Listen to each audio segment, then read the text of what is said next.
Hey, what's going on, gang? Nate on the Stone here. Welcome back to my channel, to this newest edition of the Rolling Stone.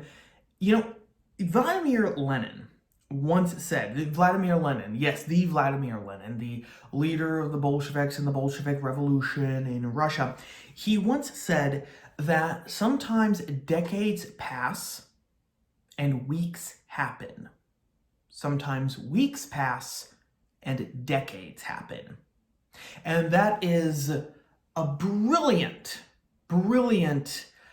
description of what has happened just in this past week. Because in this past week, oh my gosh, gang, it almost seems like the entire world has changed. So this first story, I'm sure you have already heard about, but of course I'm going to give my own spin on it. So, the New York Post, not the New York Times, the New York Post, which is, FYI, the oldest continually published newspaper in the United States.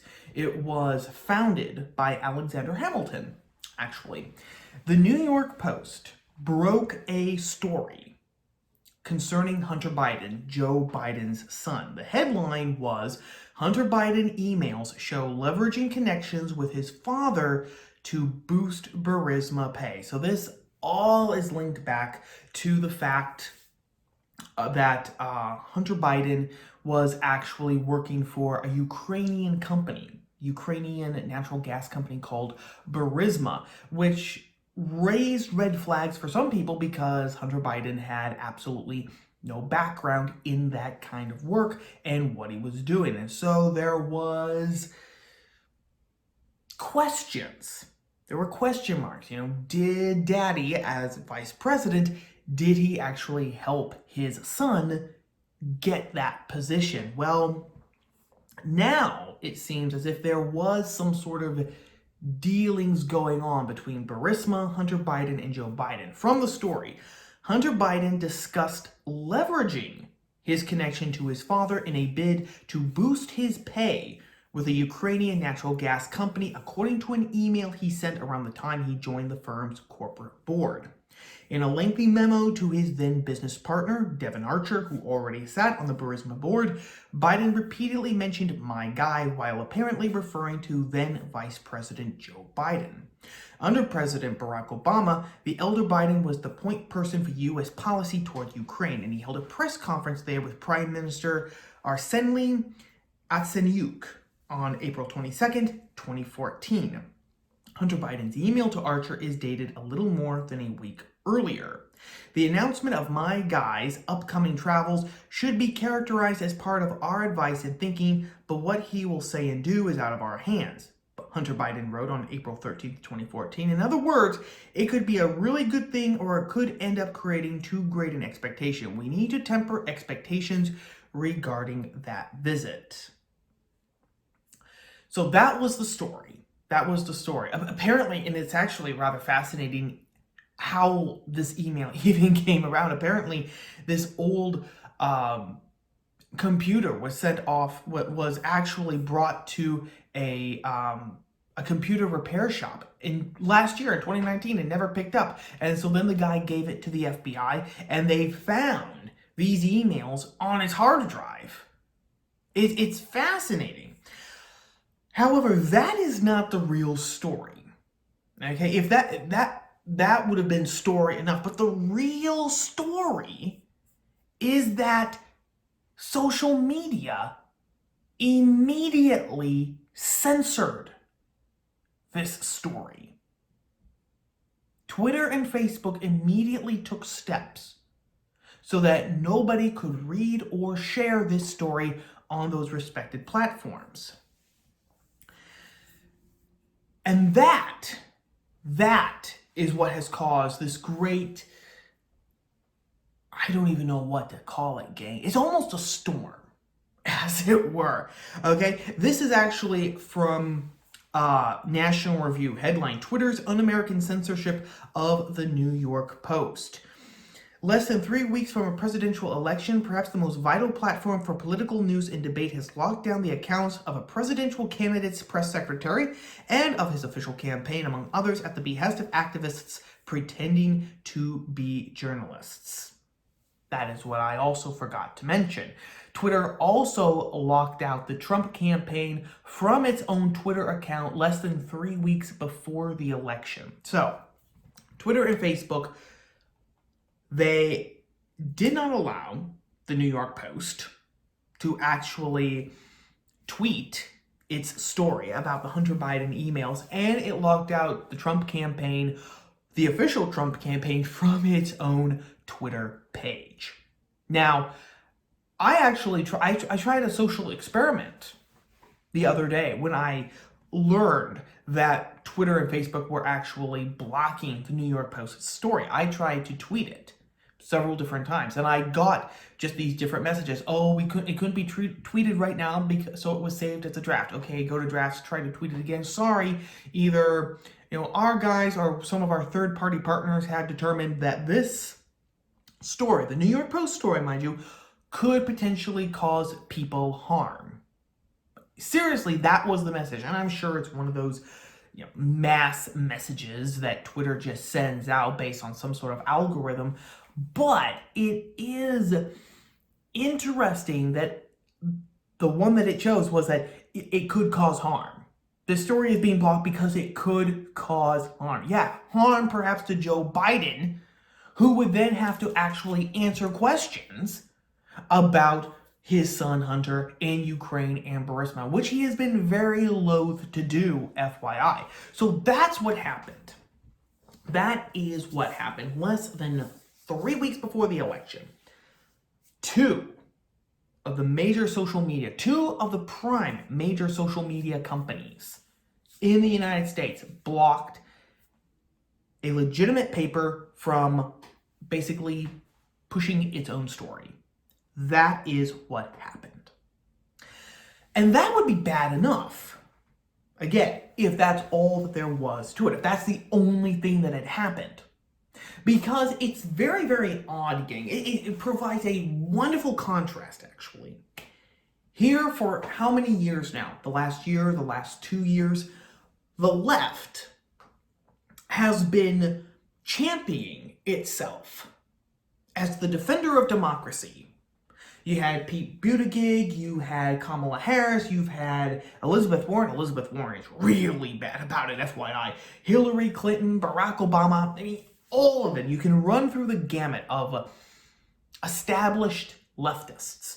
And they all said that they were trying to defend American democracy. They had, only by advancing leftist positions could you actually defend American democracy. Meanwhile, Trump, the GOP, the MAGA crowd, the right in general, it was authoritarian, it was fascist, it wanted to destroy American democracy. It doesn't like democracy, it hates democracy. In fact, people had a cow on the left when Mike Lee tweeted out last week, I believe, just matter-of-factly, that we're not a democracy, we're a republic. And that liberty is actually one of the goals of the United States and not democracy. The left raised a huge cow about that. But here, when democracy itself is actually under attack, the left is AWOL, nowhere to be seen. In fact, they are defending Twitter and Facebook. And why do I say that this is an attack on democracy? And I'm not a fan of democracy, but if we're going to play this game about preserving and defending democracy, okay, let's play the game. This censorship, specifically this case of censorship, is an attack on democracy because it is A, from a legitimate paper. We're not talking about Weekly World Daily. We're not talking about some little blip of a website that is just trying to get people to come to its website, so it's going to publish stories with the most outrageous titles imaginable. We're talking about a legitimate paper that actually reported on an actual story that has serious connections and serious consequences for this election. If Joe Biden wasn't running for president, if he was not the Democratic nominee, then this piece would be interesting. Yes, it would be news, but it wouldn't actually have the weight that it has right now because he is running for president. For the last 4 years, People have been saying, oh, all of Trump's connections with foreign governments because of his businesses, that is a threat to America and its sovereignty and our nationality and our nationalism, et cetera, et cetera, et cetera. Well, what about now with Joe Biden? Okay, what sort of leverage has he been gotten under because of his finagling with Burisma and Ukraine? We're not supposed to ask those questions. And in fact, it goes even deeper than that as an attack against democracy, because now the people, you and I, we are actually being deprived of seeing a story, reading a story, commenting about a story, discussing a story that intimately deals with the man who wants to be president, that man and his family.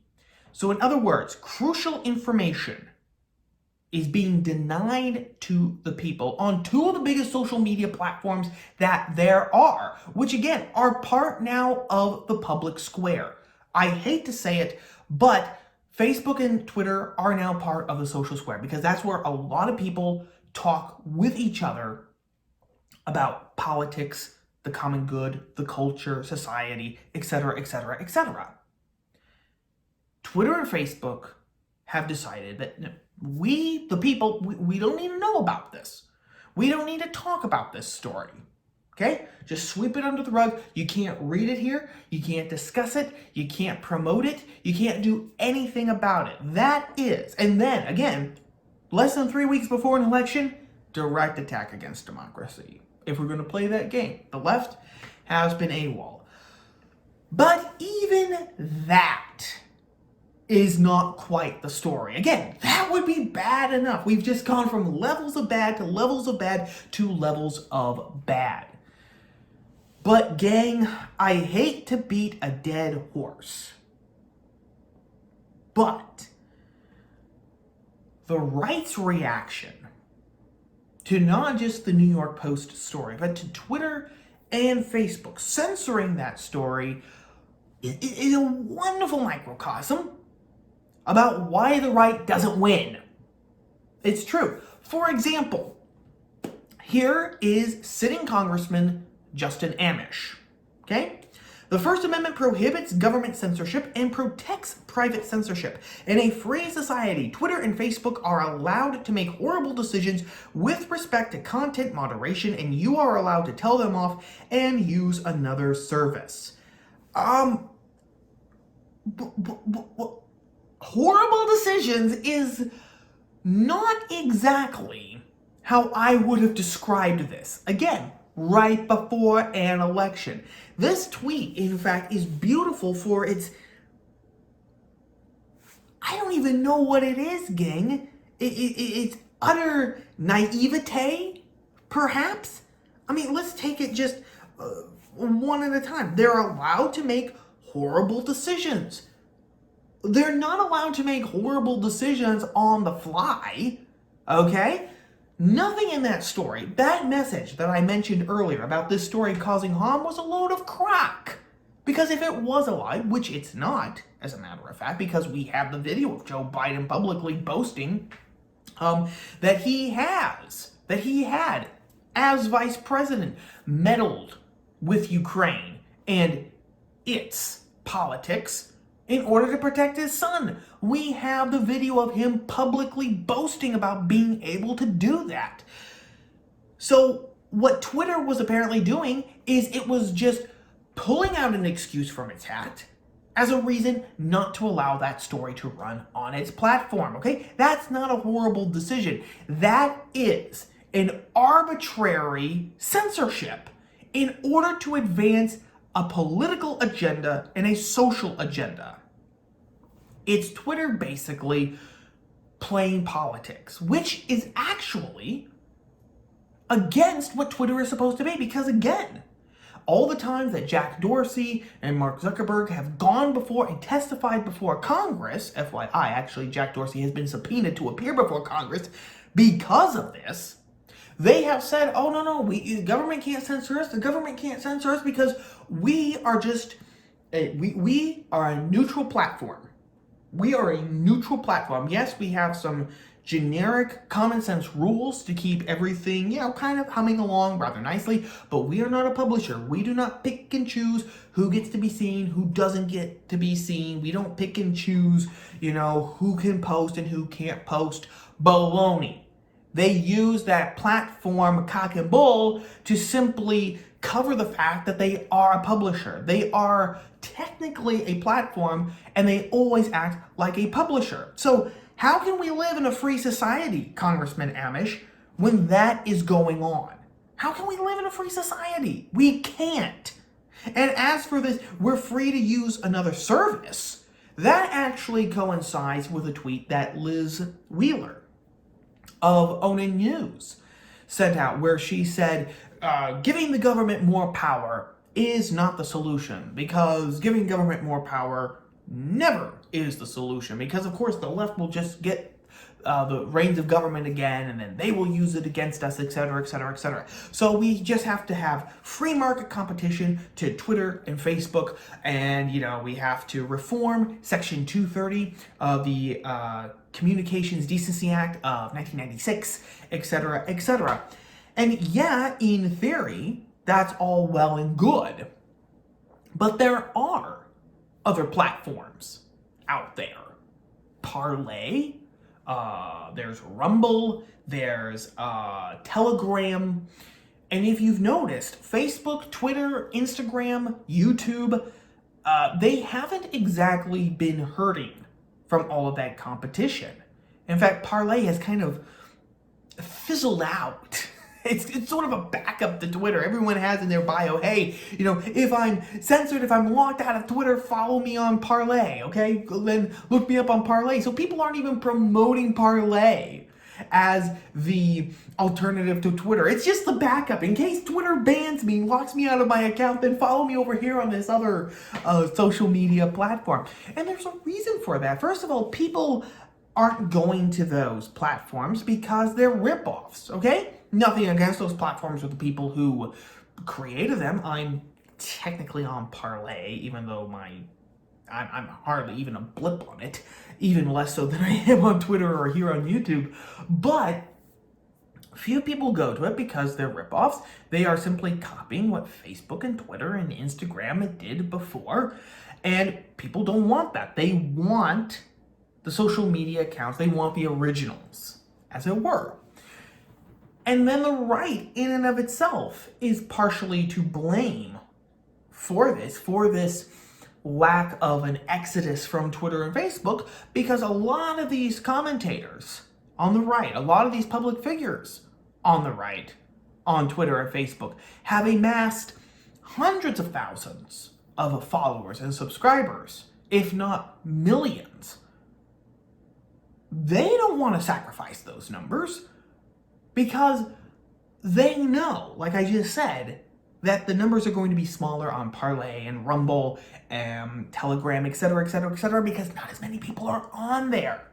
So you have that as well. And then, as someone pointed out very well in response to some of these reactions on the right, I believe it was to Liz Wheeler, he said, who actually has, which one among us, common people, have the time, the resources, the know-how to A, create a social platform, B, get that social platform off the ground, C, promote it, and then D, get enough people onto it to make it grow, okay? Especially now with lockdown, pandemic, and job scarcity, etc., people are doing, all that they can just to keep themselves and their families together.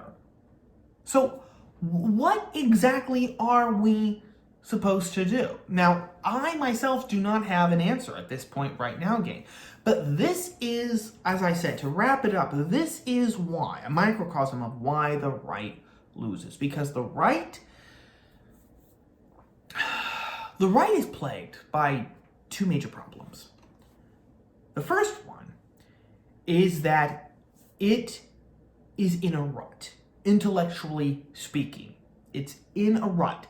It says, free market, the free market will solve this. All we have to do is reform this over here, which, by the way, is going to require politics, which again means that you're going to have to get through all the lobbyists for social media and all of their friends in Congress, on Capitol Hill, and pretty much in the culture at large, by the way.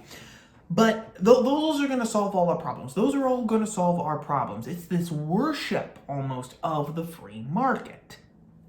Going hand in hand with that is this this fetish that the postmodern right has made of freedom. And I keep saying that I need to make a whole video devoted to that idea. It will come eventually one of these days. Scouts on a gang. But with those two together, the right, with those two ideas together, the worship of the free market and this making freedom a fetish, the right has basically tied both hands behind its back. It cannot fight. It can't actually fight on par with the left. It just can't. And then, on top of that, another mistake, I guess this would be a third major mistake that the right has made, or a second if we want to couple the free market and the fetishizing freedom together.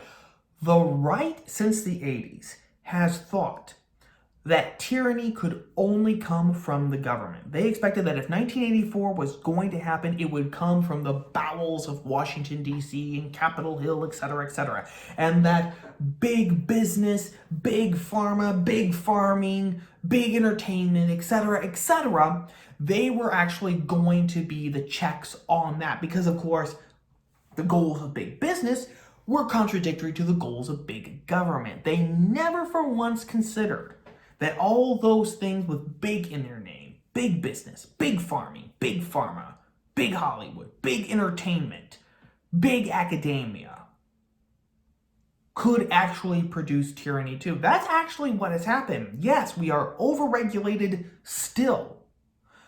But then you look at, for example, what's happening in college campuses, what's happening just with movies and shows that are streaming on Netflix and Amazon Prime and Hulu, the messages that are being sent out there. You look at the gender anarchists, you look at intersectionality, how it has spread from campuses now into our everyday lives, and you realize that this was not started by the government.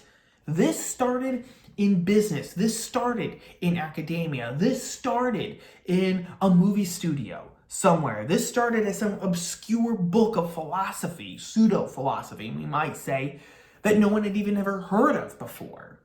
The right never, ever, ever in a million years believed or had the imagination to understand that tyranny can come from any place at any time, because human nature is human nature everywhere. It's fallen, it's corrupt, it's susceptible to evil. And that's why the right is still, again, to bring it back to this particular story, the right is still parroting the same talking points that it has now for years, when obviously the game has changed. Brad Palumbo writes for the DC Examiner, was trying to put a positive spin on this by saying, oh, well, it's the Streisand effect, because the more that Twitter and Facebook actually censored the story, the more people wanted to know about it. They sought it out. They actually made the story grow. That is exactly the wrong interpretation and the wrong way to see this. What this was a demonstration of power. That's what this was. It was a demonstration of power on the part of social media, which also furthered their political agenda. This was Twitter and Facebook saying, we control what you read, what you see, and what you react to. We can do this with anything that we want. We have reached the point now where social media always had the power to do that. But we have reached the point now where they're very comfortable with making it very clear that that is their agenda. That, they do not see our relationship with them as customer and service provider. And so we, the customers, must be kept happy. They showed us that this is definitely master, plebes, or serfs. if you will. We can play in their sandbox, but whenever they want, they can change the rules, they can change their algorithms, and we're powerless to stop them. And that mindset, understanding that and changing its mindset is what the right needs to do right now if it's not already too late. That is story number one.